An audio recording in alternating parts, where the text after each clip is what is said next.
আসসালামু আলাইকুম রহমতুল্লাহ। ওয়ালাইকুম আসসালাম ওয়া রাহমাতুল্লাহি ওয়া বারাকাতুহু। জি বলেন। সম্মানিত শেখ, আমার একটা প্রশ্ন আছে, সেটা হচ্ছে যে বর্তমানে ইহুদিদের ব্যাপারে আর কি। আমি একটু ইনফরমেশনটা আমার কাছে আসলে পরিষ্কার না।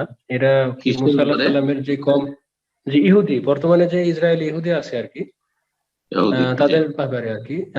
আমি হুম। তাদের ব্যাপারে আর কি ধারণাটা পুরোপুরি স্পষ্ট না। তারা কি ইহুদি নামে কোনো লোকের অনুসারী, না মুসা আলাহিস সাল্লামের কম থেকে তারা বিভ্রান্ত হয়ে আজকে তারা ইহুদি আর কি, এই পর্যায়ে?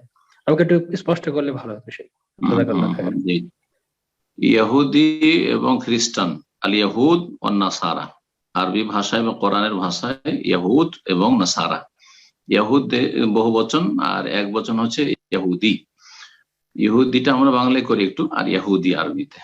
আর নাসারা বহু বচন, আর নাসরানি এক বচন। তো ইহুদ ও নাসারা এই নামগুলি আল্লাহ রাব্বুল আলামিনের দেওয়া নয়, মানে আল্লাহ প্রদত্ত নয়। তো ইহুদ নামটি মুসা আলাইহিস সালাম দেননি আল্লাহর পক্ষ থেকে, না আল্লাহ দিয়েছেন না মুসা কালিমুল্লাহ দিয়েছেন। এইরকমই নাসারা নামটি, নাসরানি নামটি ঈসা আলাইহিস সালাম দেননি, এবং আল্লাহ রাব্বুল আলামিনও দেননি।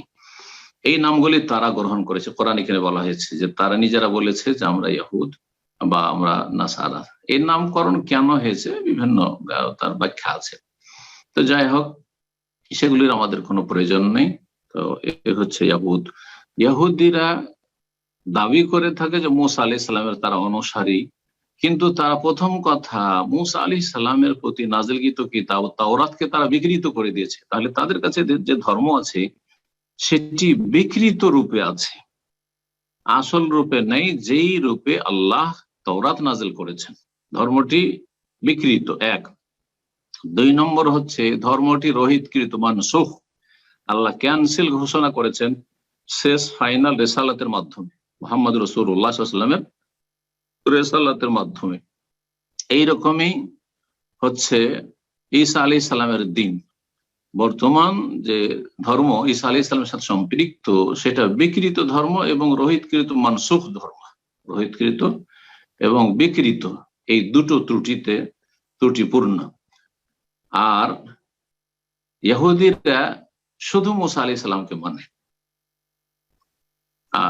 আর ঈসা আলাইহিস সালামের অনুসারী যারা বলে থাকে, মানে খ্রিস্টান যারা, তারা মুসা আলাইহিস সালামকে মানে আর ঈসা আলাইহিস সালামকে মানে।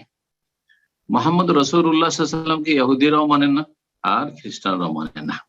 পক্ষান্তরে মুসলিমরা যেমন মুহাম্মদ রাসূলুল্লাহ সাল্লাল্লাহু আলাইহি ওয়াসাল্লামকে রাসূল হিসেবে বিশ্বাস করে, এবং যেহেতু ফাইনাল রিসালাত, সেজন্য তার নিয়ে আসা প্রতিটি বিধিবিধান পালন করা ফরজ মনে করে, ঠিক তেমনি রাসূল হিসাবে ঈসা আলাইহিস সালামকেও ভালোবাসে আল্লাহ রাসূল, এবং তাকে মানে বিশ্বাস করে তিনি আল্লাহর পক্ষ থেকে রাসূল, এবং তিনি সৎ ব্যক্তি, তিনি যার সন্তান নয়, নাউজুবিল্লাহ, যেমন ইহুদিরা বলে থাকে।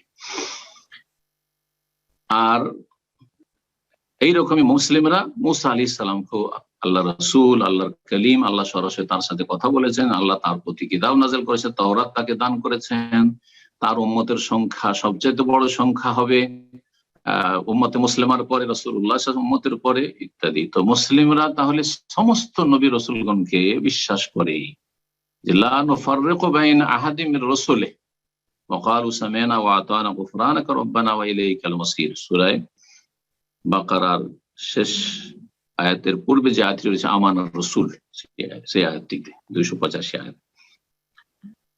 আর যেমনটা বললাম যে ইহুদিরা শুধু মুসা আলাইহিস সালামকে, ঈসাকে মানে, রাসূলুল্লাহ মানে না, আর খ্রিস্টানরা মুসা আলাইহিস সালাম, ঈসা আলাইহিস সালাম মানে, মুহাম্মদ রাসূলুল্লাহ সাল্লাল্লাহু আলাইহি ওয়াসাল্লাম মানে। একজন রাসূলকে অস্বীকার করলে কাফের হয়ে যায়। আমরাও যদি মুসা আলাইহিস সালামকে কেউ অস্বীকার করি যে তিনি রাসূল না, ঈসা আলাইহিস সালামকে যদি অস্বীকার করি তিনি রাসূল না, তো আমরা কাফের হয়ে যাব। আল্লাহ আমাদের হেফাজত করুন। আশা করি বিষয়টা আপনাদের বুঝে এসছে, এবং আপনাদের সাথী বন্ধুরা যদি এরকম কেউ থাকে, তাদেরকে বিষয়টি বোঝাবার চেষ্টা করবেন, তারা যাতে করে বিভ্রান্তি থেকে, গুমরাহি থেকে ফিরে আসতে পারে। আল্লাহ তাদের সকলকে হেদায়েত দান করুন।